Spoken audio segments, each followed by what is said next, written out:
Why would someone want to work for your business?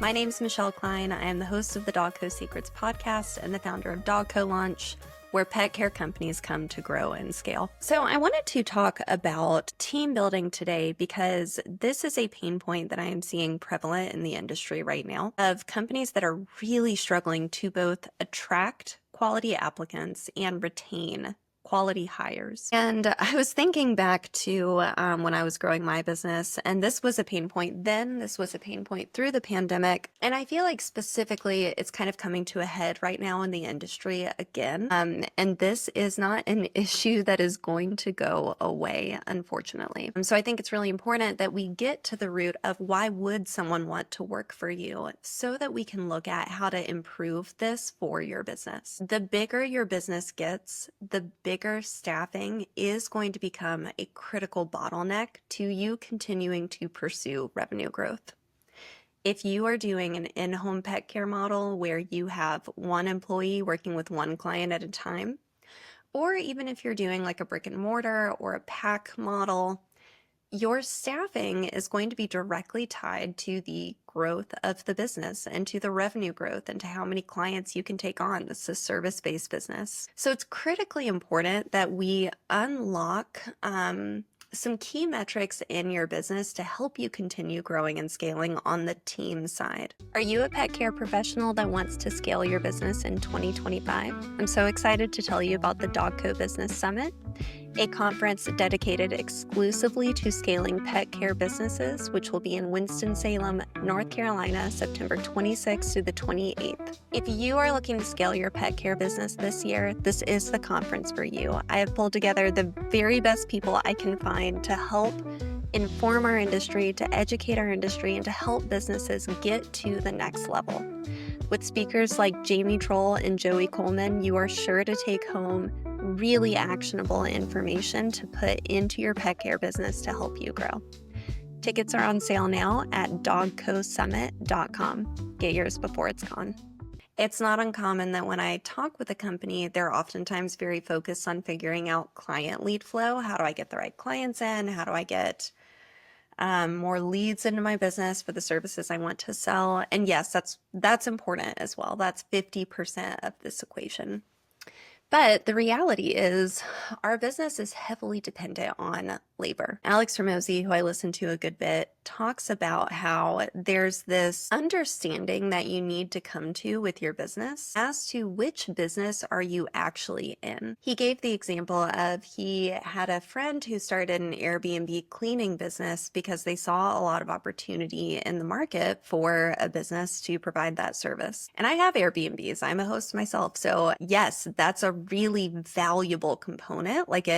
There is a lot of business that you can generate as someone who provides that would be very popular and needed in the market. However, what his friend was telling him is that what he didn't anticipate was how difficult the staffing model would be for that type of business. Very similar to pet care.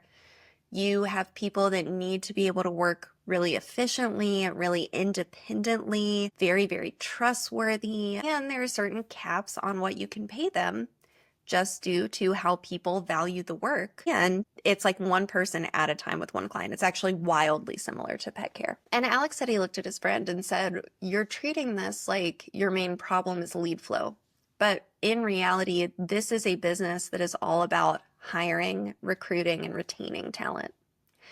And it struck me when I listened to that, the similarities in pet care and how the businesses that I've worked with that have really been able to unlock a lot of growth have focused on employee retention and hiring just as much, if not sometimes more, than client lead flow, so that they're truly equipped to grow the business and to continue scaling quickly. So let's talk all things scaling your pet care team today.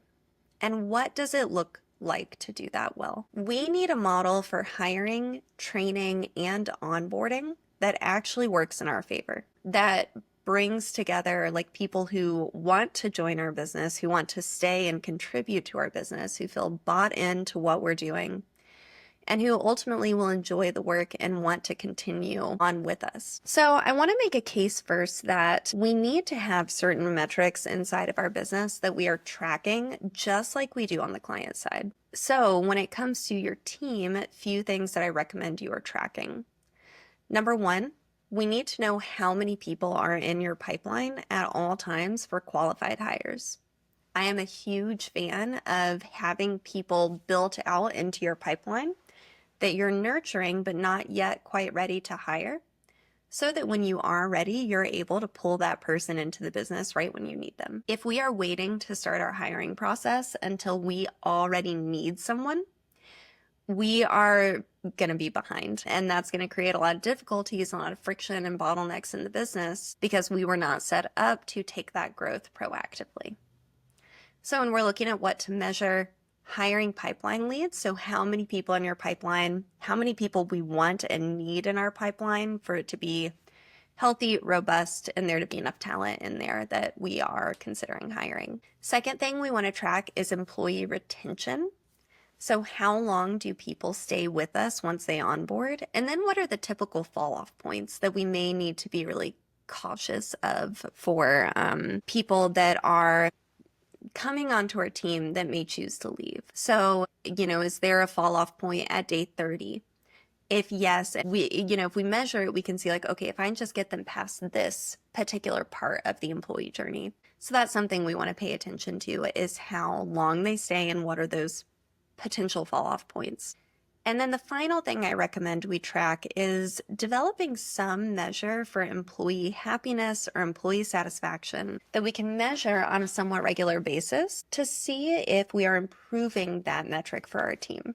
All right, but let's get back to the meat of it. Why would someone want to work for you? I struggled with this for a long time. I struggled with beliefs that people were just joining the team to like help me out. Maybe they were friends. Maybe they were people in my personal network. I struggled with feeling like people devalued the job of, oh, it's just dog walking. This will be quote unquote easy. I felt like I had ended up in this pattern of begging people to apply, begging people to stay, negotiating people like left and right to try and get them to like continue contributing, because turnover was really hard and it was really bottlenecking my growth. I actually had what I would call a horrifying experience. So where in the summer of 2021, I lost a third of my team in a 10-day window. So about 6 people. My team was like around 18 people at the time, because there was a spike in the cost of gas and it was significant. It was about $2 a gallon and it just fragmented my team. And what I realized from that experience was my team was really fragile. I didn't have the buy-in from my people that I needed to influence their retention when things that were outside of my control got hard, just like it did that summer. Like gas got really expensive. That was out of my control. But because I didn't have a really strong culture and I didn't have clarity on why people would stay and why people would want to work with me in the first place, it created a business model that was very not sticky. It was very easy to leave. So after that experience in 2021, I took a step back and just had to have a very honest moment with myself of, this is not working. I'm not getting the right people on the team. I'm not keeping the people that I do want to keep. And that's a real problem. My business is not going to grow the way I want it to, the way that feels good and sustainable, and in the way that I feel really serves our clients, until I can really crack why someone would join in the first place, why they would stay, and the real value to them. So when I took a step back and determined this isn't working, the question that struck me is really needing to understand why someone would want to join the team in the first place and then to stay. And this started about a 12-month journey of focusing much more on the team than on like growth in the business necessarily, because I realized how critical of a linchpin this was to make sure that the business grew in the way I wanted it to. So I started reading books and I started talking to a lot of people that had been building businesses and that had grown really impressive teams. And what I came to was that I needed to build a vision that was bigger than myself for others to buy in also. I am definitely a cheerleader at heart. I really love to encourage people and to encourage them forward. And what I realized is that because I have some of those skills, I was trying to almost cheerlead employees forward in their jobs rather than to actually give them something to buy into and give them a vision of the work that we were doing and a depth of understanding and connection to the clients and to the mission. So I realized I needed to build this vision. And I realized that I needed to place a lot more emphasis on the employee experience and the employee journey through my business. At the time that I had all of that turnover back in 2021, I was incredibly focused on what the business needed, what the business needed to survive, what the business had to do. And that is something that as the owner and as the leader, you're always going to have to be connected to. You never can take your eye off of what does the business need holistically. But what I understand now that I didn't understand then is what the business needs is your team. They need your staff. If you are going to run a team-based pet care model and you want to grow, figuring out how to get the right people and how to keep the right people is the way you grow. That is what the business needs fundamentally. So I realized I had to focus not just on what the business needed, but to deepen and broaden that perspective to really focus on what employees needed in order to want to stay, to be able to stay, and to feel like this is really where they wanted to be and to contribute value. The reality, if you're growing a pet care business that is team-based, we have to get really, really good at hiring and really, really, really good at retention. Or else this thing is going to get really difficult to grow really quickly. And there are a lot of reasons for that. It's expensive to hire. It's expensive to have turnover. There's a cost to the client experience. There's a cost to the business, both in time, money, the ability to onboard new clients, the ability to focus on marketing. There's so many trickle-down implications of turnover of staff in your business. So we want to figure out how to really tackle that on the front end. All right, so I want to talk about 7 key things that I did when I realized that I needed to make some major changes in my business and I needed to make some decisions on how to move our team forward. So number 1, I started with defining the core values and the mission of the company. And that is both something that sounds incredibly easy on paper and is incredibly difficult in practice. One thing that I'm really thankful that I did is I brought our team in on defining those core values with me. I feel that that really enabled us to do that together and for them to feel like they were part of building that piece of the business. I had the final say and the final kind of workshopping of what those values turned into be, but I found that to be a really helpful practice. But I sat down with them and we just went through who are we? Who are we in our city? Who are we to our clients? And started to pull things together and discuss until we got to those core values, which I then kind of took everything we talked about and turned into a core mission. This ended up being really incredible and pivotal work long-term for the company because this gave me a framework to assimilate everything else into. It gave me a framework to assimilate every single policy, procedure, talking point with clients, talking point with our team of why we ask for certain behaviors, why we believe certain things, and how everything relates back to our core values and the mission of the company.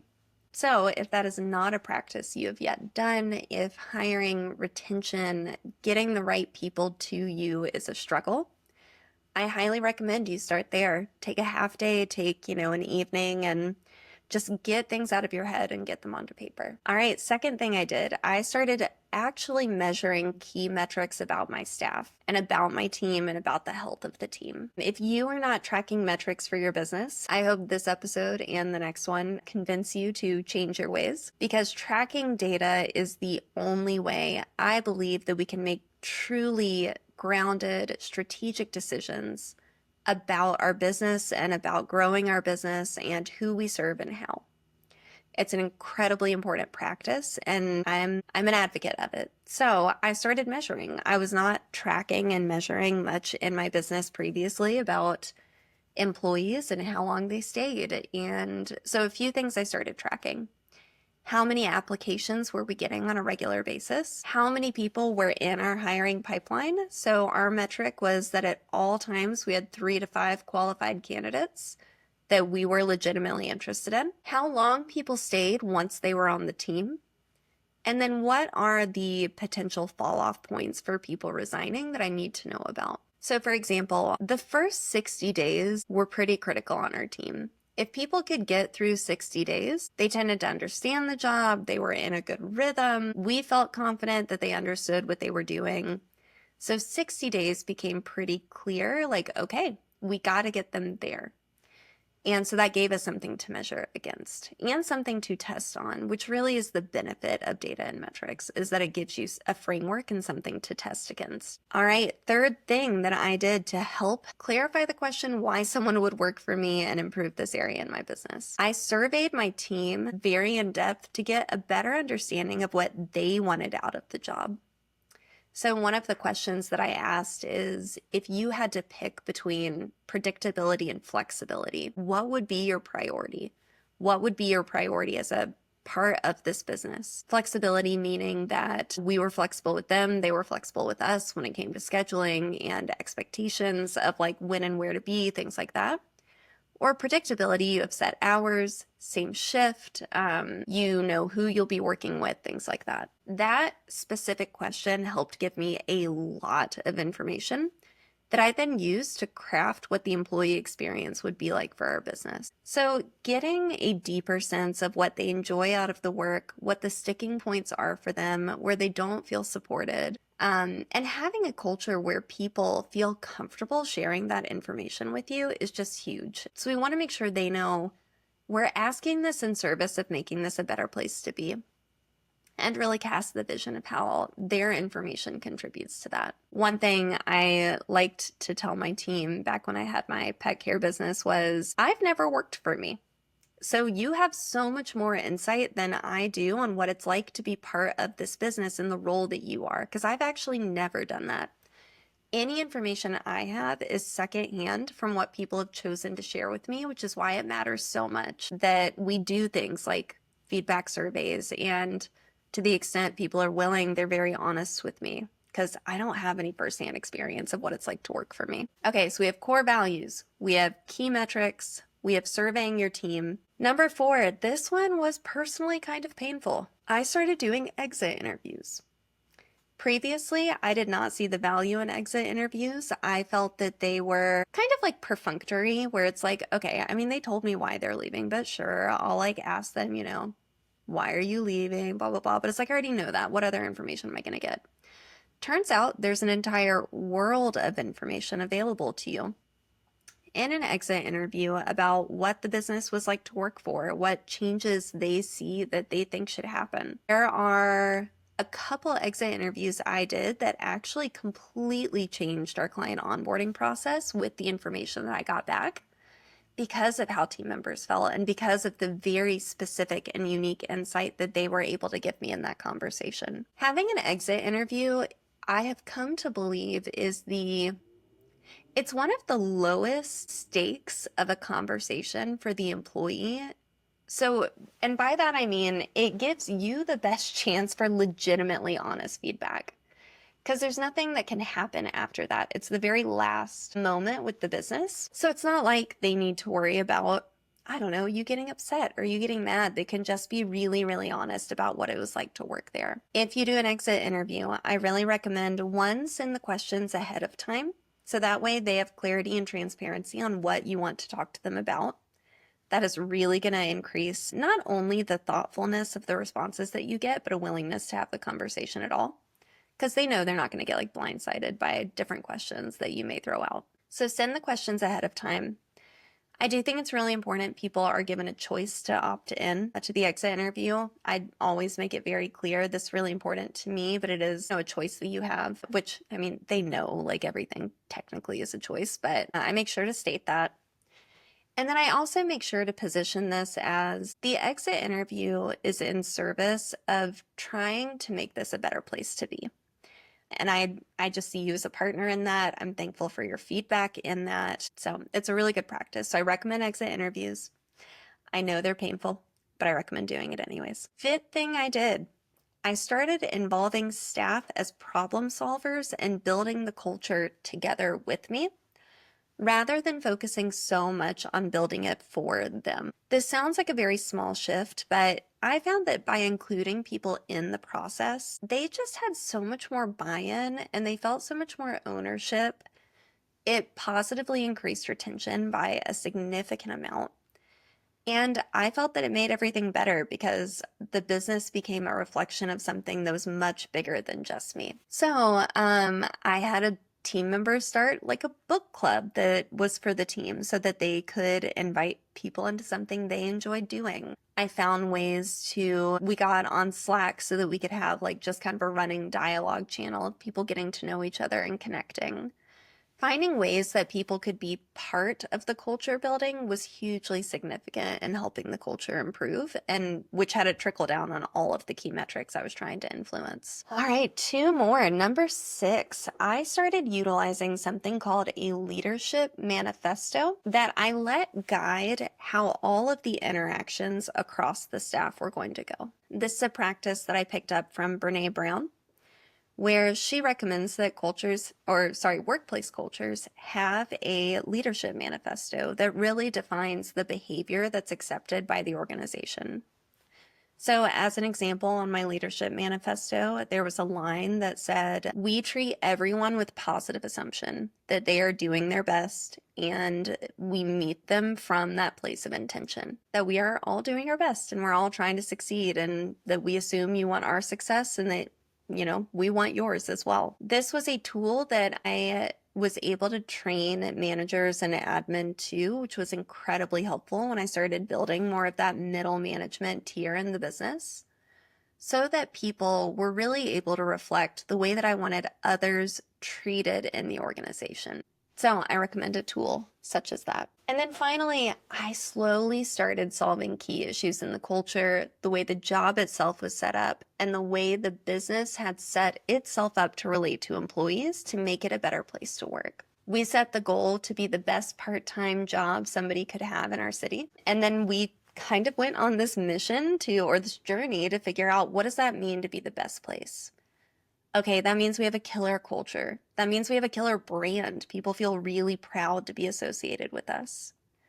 That means, in my definition at least, we have a lot of flexibility that meets people and lets them go through different life stages with the business. If we're really rigid, if people have something happen in their lives, they're probably going to leave. If we can give them this level of like dependability and flexibility while still meeting the needs of the business, that is something that will make this a better place to work and make this a better place to be. And so we just went one by one, really examining the business, examining our employee journey, and getting feedback from people on our team to just iteratively make this a better place to be. Was it easy? No. Was it perfect? Absolutely not. Leading people is actually like the hardest thing I've ever done. It is just a very close reflection to yourself and your insecurities and your weaknesses and areas that you need to grow. Like leadership, I think, very closely holds all of that in front of you, makes it very visible. And that's a painful experience. It really requires you to set your ego aside and say, man, I have a lot to learn here.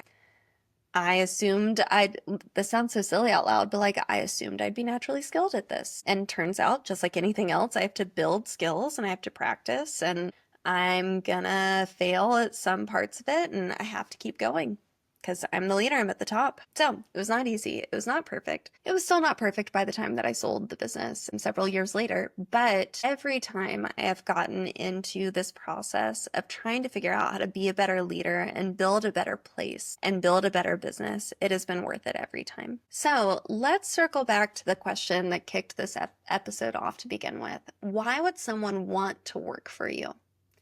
Now that we've gone through all the tactics to improve some of these key metrics, all the tactics I at least tried to help improve this for my business, it really begins with starting with this question. Can we clearly articulate why someone would want to be with your business and why this job would return value to them? If you are struggling to define that, that is where we need to start today. All right, everyone. Thank you for your time. I will see you next time.